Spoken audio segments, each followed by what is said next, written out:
Democrats and the media are reacting to the health care bill passed by the House last week with the sort of thoughtful, measured commentary one usually sees only at an 8-year-old girl's birthday party after a mouse gets in and the shrieking children knock over the cake and the candles set the house on fire and the fire trucks rushing to the scene crash into one another and one engine explodes over an undetected gas leak, causing the entire street to go up in billowing flames that engulfed the surrounding buildings, causing them to collapse on both the inhabitants and innocent passersby.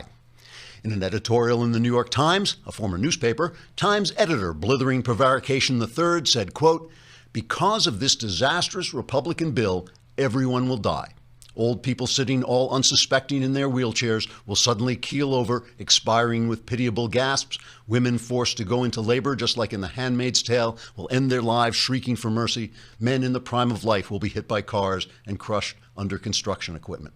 And innocent children will slowly grow to adulthood, then become old and finally waste away," unquote. When told that everyone would die whether the Republicans passed a bill or not, the Times editor curled up in a corner of his office and began to weep quietly at the meaningless tragedy of life. Make-believe American Indian Senator Elizabeth Warren also reacted negatively to the bill. Warren had recently returned from a vision quest, the Native American rite of manhood in which young boys become warriors, and was already disappointed to find she remained a querulous old white woman.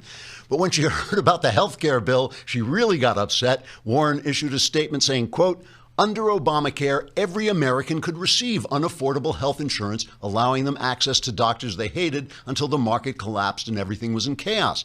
But this bill ruins all that. This is what happens when a bunch of white men are allowed to change our laws, break our treaties, and steal the lands of our fathers until we weep no more forever in the happy hunting ground," unquote.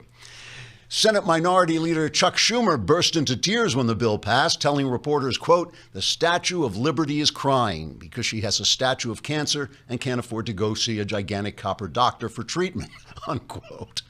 Democrat news agencies, including ABC, CBS, and NBC, all denounced the bill, saying, quote, "We hope stinky, rotten Republicans will be torn limb from limb by armies of half-dead women with pre-existing conditions and unwanted pregnancies caused by incestuous rapes, and then we'll laugh at those mean Republicans. Oh, just wait and see if we don't. Ha, ha, ha, nya, nya, nya," unquote.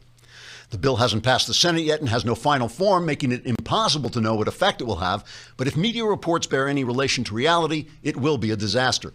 Fortunately, there's little chance that media reports will bear any relation to reality.